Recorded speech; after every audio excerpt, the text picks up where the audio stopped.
Okay, so number 3 area that we're working on is the transition conditions between positive and negative stressors. So did we skip over hidden stress? Well, hidden stress was on the 5 domains, but I you wanted can to say something about yeah, hidden sure, stress. go ahead. So the thing about hidden stress is, I was thinking of a very nice example of this when I was looking at your list. So let's take, you're driving from here to Toronto, and it's incredibly stressful. Yeah.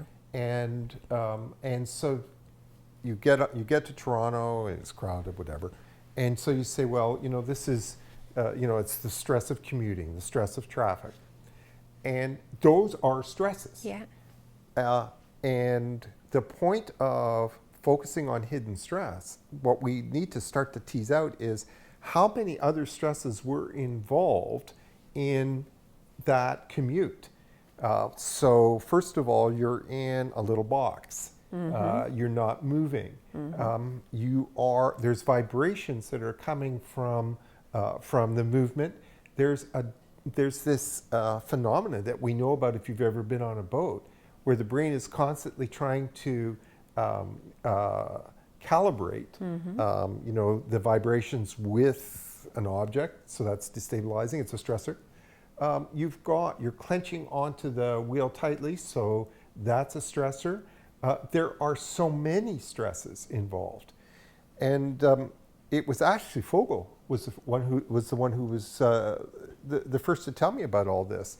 That if you can start to pick apart those little stresses, and you start to address them one by one. So, for example, you relax your neck, you relax your hands on the steering wheel, you bring in fresh air, and it's quite interesting to see how many of the stresses that were involved are hidden beneath.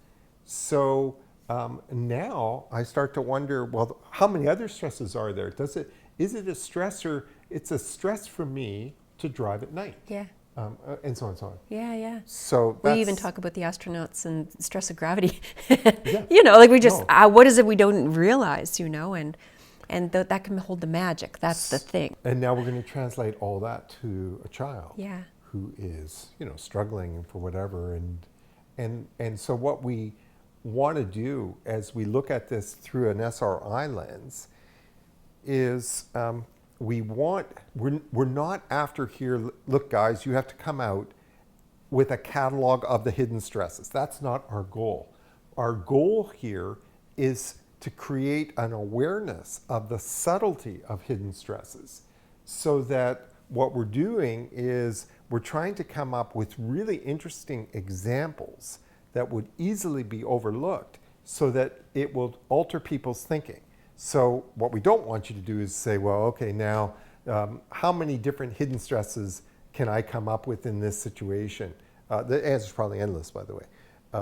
Eventually we'll talk about lunar, but it's that thinking that we're after here. It's that awareness that we're after. Did I make that? I think so. I think that leads us into the positive and negative too in the transition, because there's a relational nature of this. It does. I was thinking about that too, right? Because certain things will bother certain people, and we have an individual nature, but then it's also within a context and within, that. That's an interesting. Yeah. That's interesting. Yeah. That's good.